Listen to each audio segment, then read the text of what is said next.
Sebelumnya, Om Swastiastu.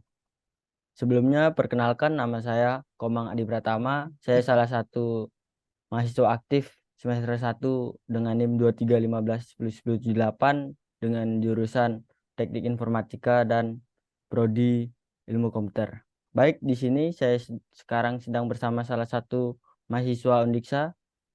Silahkan perkenalkan diri Anda. Baik, terima kasih atas kesempatan dan waktunya. Perkenalkan nama saya Peter Teguh Prasetya, mahasiswa aktif Undiksa semester 1. Jika boleh tahu, bagaimana kabar Anda sekarang? Untuk kabar saya sehat. Jika boleh tahu, apa jurusan Anda di Undiksa?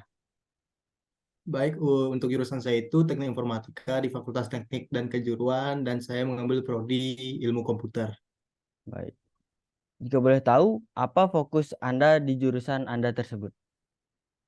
Untuk jurusan itu kita mengambil di Teknik Informatika, tapi mungkin ini lebih spesifiknya aja di prodi karena kita prodinya sama juga kebetulan. Ya, Untuk prodinya itu kami fokusnya itu mengambil tentang apa itu ilmu komputer. Jadi kita lebih banyak mempelajari ilmu-ilmu tentang komputer mulai dari pemrograman, desain, bahkan bisa sampai ke matematikanya di semester 1. Untuk matematikanya sendiri itu kita mempelajari algoritmanya. begitu ya. Eh, Baik, kita langsung saja masuk ke topik. Bagaimana sistem pengajaran di Undiksa? Baik, izin menjawab. Untuk sistem pengajaran di Undiksa ini eh, ada berbagai varian ya, ada yang dari online, ada pun yang juga dari offline, yaitu langsung ke kampus. Nah, untuk yang online sendiri ini kadang-kadang itu membuat para mahasiswanya itu tidak terlalu fokus untuk melihat apa namanya dosen yang menjelaskan dikarenakan untuk online sendiri dari pengalaman kita SMA itu kan kita sudah mulai online jadi kayak kita itu Eh, kayak agak males-malesan sedikit untuk di pembelajaran online-nya ya karena kita tidak bertatap muka langsung dengan dosennya. Untuk yang offline sendiri itu memang kita harus offline sebenarnya dikarenakan offline ini kita kan dari Fakultas Teknik dan Kejuruan di mana teknik Ya, itu lebih banyak praktek daripada materinya. Jadi ya. untuk itu lebih banyak offline-nya yang lebih bagus menurut saya.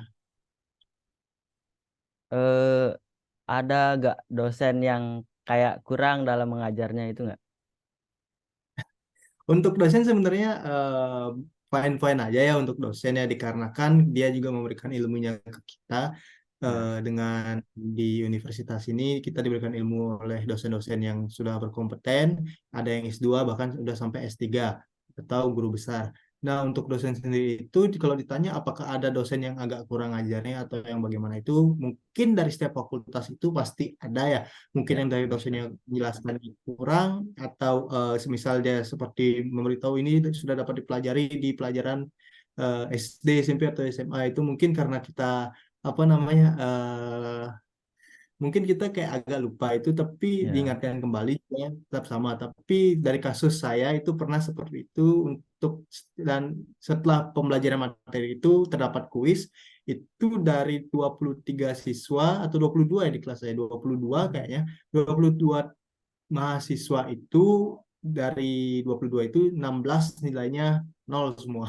Jadi ya mungkin untuk pengajaran dosennya itu mungkin lebih ditingkatkan lagi dalam fokus pemberian materinya gitu. Nah, di tadi kan Anda sempat menyinggung sedikit tentang pengajaran salah satu dosen yang kurang. Apa tanggapan Anda dalam kasus tersebut? Untuk tanggapan saya sama seperti yang saya beritahu tadi itu mungkin kita lebih fokus ke pengajaran materinya dikarenakan Nah, ya, universitas itu kan berasal dari anak-anak yang masuk universitas itu tidak berasal dari SMA saja, mungkin dari SMK yang tidak mendapatkan pelajaran itu bahkan bisa saja dari yang MA atau itu sekolah muslim dan juga bisa berasal dari sekolah paket gitu kan. Jadi mungkin itu kita tidak terlalu fokus ke sana untuk misalnya sekolah paket itu di sekolah paket itu kita hanya mengejar apa namanya ijazahnya supaya kita mendapatkan ijazah kita sudah tamat SMA begitu. Jadi untuk itu mungkin diberikan fokus lebih dari di pembelajaran tersebut supaya apa namanya supaya tidak ada pembandingan begitu. ya, Yang pinter ya udah pinter biasa gitu nanti kayak yang bodoh makin bodoh gitu ya. Bukan bermaksud menyinggung atau bagaimana tapi memang ini yang terjadi sekarang. Oh, mungkin lebih ditingkatkan cara mengajarnya seperti itu ya. Ya, Nah, betul. baik, kita langsung saja. Jika jika Anda diberikan tongkat ajaib, apa yang Anda inginkan atau Anda harapkan untuk pengajaran ini mungkin? Baik, izin menjawab. Untuk harapan saya itu cuma satu ya, sama seperti tadi. Peningkatan dari Ya, dosen-dosen itu mengajar kita ya. Mungkin memang kita harus mempelajarinya di luar jam pelajaran itu memang juga perlu, tapi untuk di kampus itu mungkin kita mungkin diberikan fokusnya saja lebih banyak. Seperti yang saya bilang, kita tidak berasal hanya dari SMA, ada yang SMK, MA, bahkan ada yang dari paket gitu. baik, sekian dari saya. Terima kasih Teguh sudah berada di sini. Ya, saya aturkan Om Santi Santi Santi.